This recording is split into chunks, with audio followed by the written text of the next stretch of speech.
വളരെ കോമൺ ആയിട്ട് ഇപ്പം എല്ലാവരും ഡിസ്കസ് ചെയ്യുന്ന ഒരു ടേമാണ് നാർസിസിസ്റ്റിക് പേഴ്സണാലിറ്റി ഡിസോർഡർ NPD എന്ന്. അപ്പം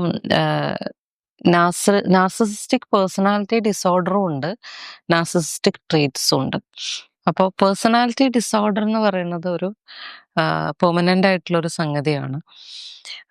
ഈ ഈ ഒരു സംഗതി എല്ലാവരും ഇപ്പം എന്തൊരു ഒരാളൊരല്പം സെൽഫിഷ് ആയി കഴിഞ്ഞാൽ, അല്ലെങ്കിൽ ഒരാളുടെ അടുത്ത് ഒരു സമയത്ത് കണക്ട് ചെയ്യാൻ പറ്റാതായി കഴിഞ്ഞാലൊക്കെ ആളുകൾ ഒരു വ്യക്തിനെ കുറിച്ചിട്ട് നാർസിസ്റ്റ് ആണ് അല്ലെങ്കിൽ NPD ഉള്ള ഒരാളാണെന്ന് പറയാറുണ്ട്.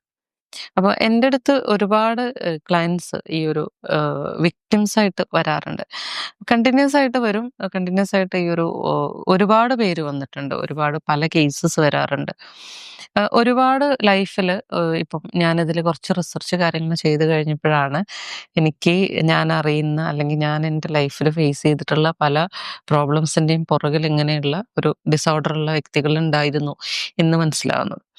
അപ്പോൾ ഇതിൻ്റെ ഒരു രസകരമായിട്ടുള്ളൊരു സ്റ്റോറി ഉണ്ട്. ഗ്രീക്ക് മിത്തഡോളജിയിൽ നാർഷ്യസ് എന്ന് പറഞ്ഞിട്ടൊരു വ്യക്തി, അദ്ദേഹം ഹണ്ടറായിരുന്നു. വളരെ യങ് ആയിട്ടുള്ള ഭയങ്കര സൗന്ദര്യമുള്ള ഒരാൾ.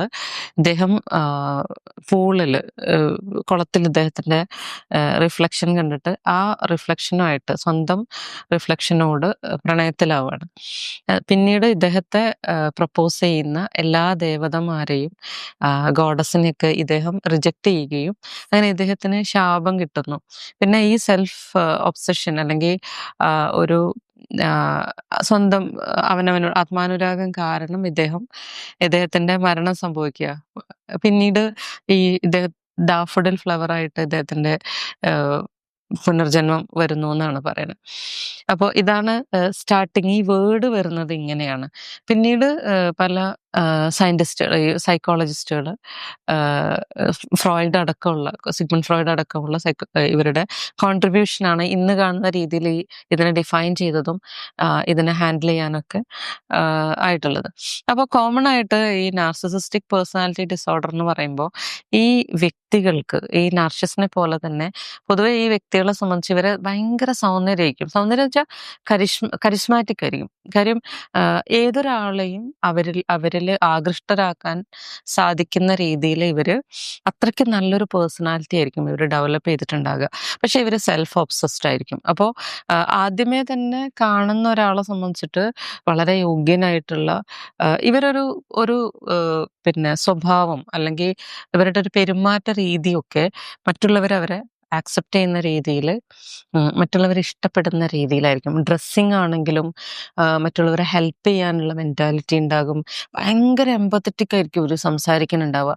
പക്ഷെ ഇവരുടെ ഒരു സ്വഭാവത്തിലെ പ്രത്യേകത എന്താണെന്ന് വെച്ചാൽ ഇവർക്ക് അവർ മാത്രമാണ്, സെൽഫ് സെൻറ്റേർഡ് ആണ്. അതിനൊരു ഉദാഹരണം പറയുകയാണെങ്കിൽ, ഇപ്പം എൻ്റെ അടുത്ത് വന്നിട്ടുള്ള ഒരു ക്ലയൻറ്റിൻ്റെ ഹസ്ബൻഡ്, അദ്ദേഹം എല്ലാവരെയും ഹെൽപ്പ് ചെയ്യും. പൈസയൊക്കെ ആരെങ്കിലും ചോദിച്ചാൽ കണ്ടറിഞ്ഞിട്ടൊക്കെ കൊണ്ടു കൊടുക്കും.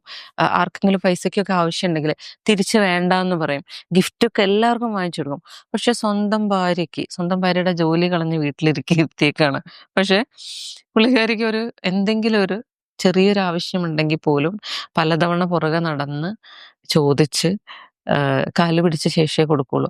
അതേ സമയത്ത് വീട്ടിൽ വേറെ ആരെങ്കിലും ഉണ്ടെങ്കിൽ പിന്നെ അവരുടെ മുമ്പിൽ നിന്ന് ഭയങ്കര സ്നേഹപ്രകടനമാണ്. ഇവര് എല്ലാം കൊണ്ടു കൊടുക്കും. വീട്ടിലേക്ക് ഒരുപാട് സാധനങ്ങൾ വാങ്ങിച്ചു കൊടുക്കും. ഇവർക്ക് ആവശ്യമുള്ള സാധനങ്ങൾ കൊടുക്കും. സംസാരിക്കുന്നതൊക്കെ കേട്ട് കഴിയുമ്പോഴത്തേക്ക് ആളുകൾ ഇങ്ങനെ ആഗ്രഹിക്കും, ഇതുപോലത്തെ ഒരു ഹസ്ബൻഡിനെയാണ് ആർക്കായാലും വേണ്ടതെന്ന് അങ്ങനെ ആഗ്രഹിക്കുന്ന ടൈപ്പ് ഒരു പേഴ്സണാലിറ്റിയാണ്.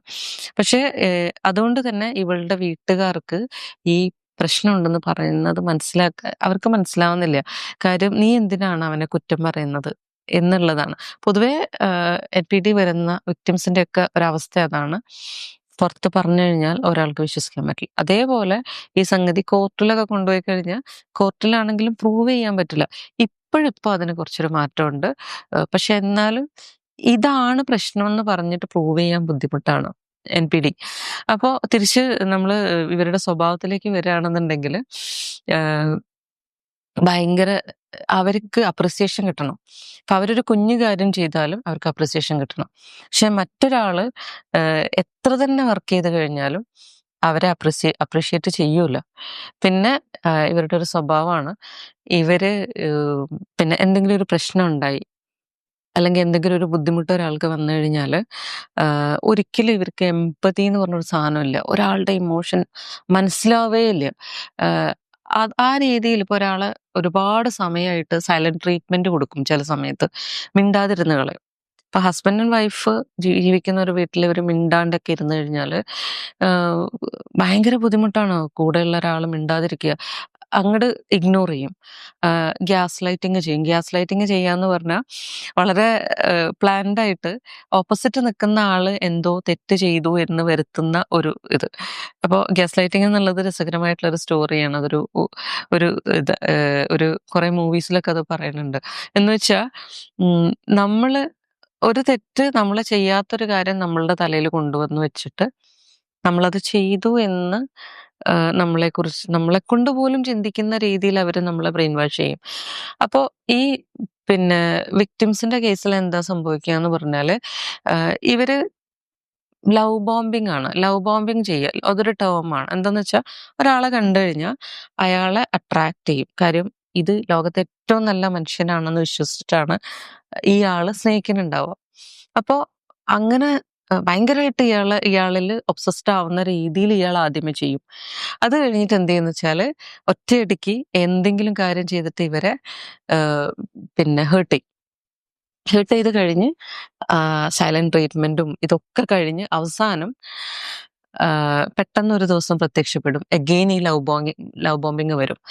അപ്പോ ഈ വിക്ടിം ആയിട്ടുള്ള ഒരാൾക്ക് അതിന്ന് വിക്ടിംഹുഡിൽ നിന്ന്, അതായത് വിക്ടിമായിട്ട് നിൽക്കുന്ന ഒരാളെ സംബന്ധിച്ചിട്ട് ഇവരിൽ അഡിക്റ്റഡ് ആയിരിക്കും.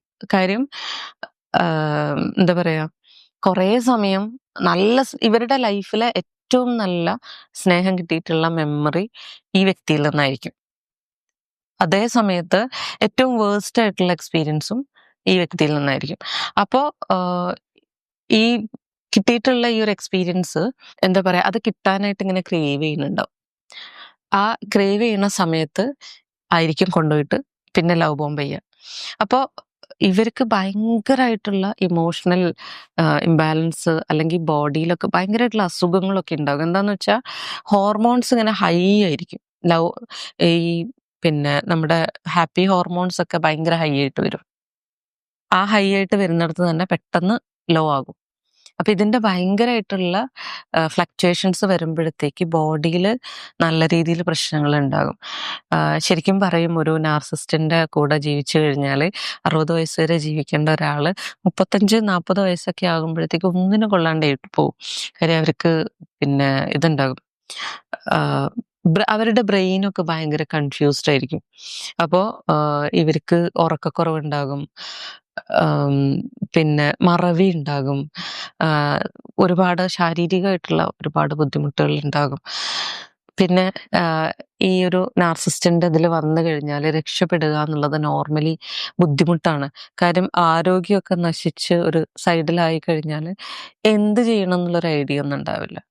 ഇപ്പം നമ്മളെ അടുത്തൊക്കെ വരുന്ന ഒരാളെ സംബന്ധിച്ചിട്ട് അവർക്ക് ചിലരെയൊക്കെ സംബന്ധിച്ചിട്ട് അവർക്ക് എന്തോ കുഴപ്പമുണ്ടെന്ന് പറഞ്ഞിട്ടാണ് വരിക. ഹസ്ബൻഡിന് കുഴപ്പമുണ്ട്, പാർട്ട്ണർക്ക് കുഴപ്പമുണ്ടെന്ന് അവർ പറയില്ല. ഒരു സമയം കഴിയുമ്പോഴത്തേക്ക് ഈ ആള് ചെയ്യണ കാര്യം അതേ കോപ്പി ആയിരിക്കും ഇവര്. വിക്ടിം ശരിക്കും സിംറ്റംസ് ശരിക്കും കാണാൻ വിക്ടിമിലാണ്, കുഴപ്പങ്ങൾ കാണാൻ വിക്ടിമില്ല. അപ്പൊ മക്കളുടെ അടുത്തൊക്കെ ഇവർ പെരുമാറുന്നത് ശരിക്കും ഇവരുടെ പാർട്ട്ണർ എന്താണോ ആ ലെവലിലായിരിക്കും ഉണ്ടാവുക. ഭയങ്കര ഇതാണ്, അത് പഠിക്കാൻ ഭയങ്കര ഇൻട്രസ്റ്റിംഗ് ആണ്. പക്ഷെ കുറെ പേരെയൊക്കെ നമുക്ക് സ്റ്റെപ്പ് ബൈ സ്റ്റെപ്പായിട്ട് ആക്ഷൻ എടുത്ത് അവരെ എംപവർ ചെയ്ത് കൊണ്ടുവന്നിട്ട് വളരെ നന്നായിട്ട് നമുക്ക് അവരെ എക്സിറ്റിലേക്ക് കൊണ്ടുവരാനായിട്ട് പറ്റിയിട്ടുണ്ട്. അത് വളരെ സാവധാനം ആക്ഷൻ എടുത്ത് ഇവര് വളരെ പവർഫുള്ളായ ശേഷം ഇവരുടെ പിന്നെ ലീഗലി ആക്ഷൻ എടുത്തിട്ട് ഡിവോഴ്സിലേക്കൊക്കെ എത്തിക്കാനായിട്ട് നമുക്ക് പറ്റിയിട്ടുണ്ട്. അപ്പോൾ NPDsനെ തിരിച്ചറിയാനുള്ള കുറച്ച് കാര്യങ്ങൾ നമുക്ക് അറിയാൻ പറ്റും. എന്തോ കുഴപ്പമുണ്ടെന്നായിരിക്കും ഒരു വിക്ടിമിന് തോന്നലുണ്ടാവുക. എന്തോ കുഴപ്പമുണ്ട്. അത് എനിക്കാണോ കുഴപ്പം, ഇയാൾക്കാണോ കുഴപ്പം എന്നുള്ളതുണ്ടാകും. പിന്നീട് കുഴപ്പമുണ്ടെന്ന് നമുക്ക് മനസ്സിലാകുമ്പോഴും ഒരു എക്സിറ്റ് ഡോർ ഉണ്ടെന്നോ അല്ലെങ്കിൽ എന്തെങ്കിലും ഒരു സൊല്യൂഷൻ ഉണ്ടെന്നൊന്നും ചിന്തിക്കാനുള്ളൊരു മാനസികാവസ്ഥയിലൊന്നും ആയിരിക്കില്ല. കാര്യം മെന്റലി, ഫിസിക്കലി കംപ്ലീറ്റ്ലി ഡൗൺ ആയിട്ടുണ്ടാവും. മിക്കവാറും അവർക്കൊരു സാമ്പത്തികം, ഫിനാൻഷ്യൽസ് ഇവരാദ്യമേ ചെയ്യുക എന്താ വെച്ചാല് ഈ വിക്ടിമിന്റെ സ്നേഹിക്കുന്ന ആൾക്കാരെ ഫുള്ള് കട്ട് ചെയ്യും, അകറ്റും. സാമ്പത്തികം വരാനുള്ള എല്ലാ സംഗതി ഇവർ കയ്യിലാക്കി വെച്ചിട്ടുണ്ടാകും. അപ്പോൾ ഈ വിക്ടിം എന്ന് പറയുന്നത് ശരിക്കും ഒന്നിനും പറ്റാത്തൊരവസ്ഥയിലായിരിക്കും ജീവിച്ചു പോകണുണ്ടാവുക. അപ്പൊ അങ്ങനത്തെ ഒരു അവസ്ഥയിൽ നിൽക്കുന്ന ഒരാളെ സംബന്ധിച്ചിട്ട് ഒരിക്കലും ഇതൊരു എക്സിറ്റ് പോസിബിൾ ആണെന്നൊന്നും തോന്നില്ല. അപ്പോൾ അങ്ങനെയുള്ള അവസ്ഥയിൽ നിന്നൊക്കെ ആളുകൾക്ക് പുറത്തു വരാൻ പറ്റും. ഏതൊരവസ്ഥയിലാണെങ്കിലും പുറത്തു വരാനായിട്ട് പറ്റും എന്നുള്ളതൊരു ഹോപ്പ്ഫുൾ ആയിട്ടുള്ള കാര്യം. പിന്നെ ഇപ്പം കുറെ പേർക്ക് അത് മനസ്സിലാവുന്നുണ്ട്. ഇപ്പൊ ഇത് ഡിസ്കസ് ചെയ്യപ്പെടുന്നു എന്നുള്ളത് കൊണ്ട് കുറെ പേർക്ക് ഈ സംഗതി മനസ്സിലാവുന്നു എന്നുള്ളതാണ്. അപ്പോൾ ആരെങ്കിലും ഇങ്ങനത്തെ ഒരു കണ്ടീഷനിലൊക്കെ ഉണ്ട്, വിക്ടിം ആണെന്ന് തോന്നുന്നുണ്ടെങ്കിൽ നിങ്ങൾക്ക് തീർച്ചയായിട്ടും അതിൽ നിന്ന് എക്സിറ്റ് ആവാനുള്ള അല്ലെങ്കിൽ അതിന് പരിഹാര മാർഗങ്ങളുണ്ട്. കാര്യം നിങ്ങളുടെ ലൈഫ് ഒത്തിരി വാല്യുബിൾ ആണ്. അപ്പൊ നിങ്ങൾ ചിലപ്പോൾ വിചാരിക്കുന്നുണ്ടാകും, ഇത് ഇത്രയൊക്കെ ആയില്ലേ, എനിക്ക് ഇത്രയൊക്കെ വയസ്സായില്ലേ, ഇനിയിപ്പോൾ എന്തിനാണ് എന്ന് വിചാരിക്കും പലപ്പോഴും. കാര്യം ആരോഗ്യം പോലും ഇല്ലാത്തൊരവസ്ഥ ഉണ്ടാവും. അപ്പോൾ പിന്നെ ആരോഗ്യം പോലും ഇല്ലാത്ത അവസ്ഥ എന്നുള്ളത് മാത്രമല്ല, ചിലപ്പോഴാണെങ്കിൽ എല്ലാവരുടെ മുമ്പിലും ഇവർക്ക് കുറ്റം, ഈ വിക്ടിമിന് എന്തൊക്കെയോ പ്രശ്നങ്ങൾ ഉണ്ടെന്ന് പ്രൂവ് ചെയ്ത് വെച്ചിട്ടും കൂടെ ഉണ്ടാകും. അപ്പൊ അതുകൊണ്ട് എനിക്ക് അറിയാവുന്നൊരു കേസ്, ഹസ്ബൻഡാണ് പ്രശ്നം. വൈഫിനെ കൊണ്ടുപോയിട്ട് മെന്റൽ ഇൽനെസ് ഉണ്ടെന്നും പറഞ്ഞിട്ട് സൈക്യാട്രി മെഡിസിൻസ് കഴിപ്പിച്ചുകൊണ്ടിരുന്ന ഒരു കേസ് എനിക്കറിയാം. അവർ ഒരുപാട് കാലം കഴിഞ്ഞിട്ട് അവർക്ക് ഇത് ഹാർട്ടിന് അസുഖമായിട്ട് സർജറി കഴിഞ്ഞിരിക്കുക, ഒരുപാട് മെഡിസിൻസ് കഴിപ്പിച്ചു. പിന്നെ വേറൊരു ഡോക്ടറെ അടുത്ത് കൊണ്ടുപോയ സമയത്താണ് ഈ മരുന്ന് കഴിക്കാൻ പാടില്ല എന്നും പറഞ്ഞിട്ട് അങ്ങനെയുള്ള കേസുകളൊക്കെ ഉണ്ട്. അതുകൊണ്ട് തന്നെ നമ്മുടെ ലൈഫ് ഇനി 90 വയസ്സായാലും 100 വയസ്സായാലും ഒക്കെ തന്നെ നമ്മുടെ ലൈഫ് എപ്പോഴും വാല്യുബിൾ ആണ്. എല്ലാവരുടെ ലൈഫും വാല്യുബിൾ ആണ്. അപ്പൊ നമുക്ക് ടേക്ക് കെയർ ചെയ്യാൻ പറ്റുന്ന നമ്മുടെ ലൈഫാണ്. നമ്മുടെ ലൈഫ് എപ്പോഴും വാല്യുബിൾ ആണ്. അപ്പൊ നിങ്ങൾ എപ്പോഴും ഹെൽപ്പ് എടുക്കുക. നിങ്ങളെ ഹെൽപ്പ് ചെയ്യാൻ ആൾക്കാരുണ്ടാകും. ഹെൽപ്പ് എടുക്കുക. ഈ ട്രാപ്പിൽ നിന്നൊക്കെ പുറത്ത് കടക്കാനുള്ള കാര്യങ്ങൾ നിങ്ങൾ ചെയ്യുക.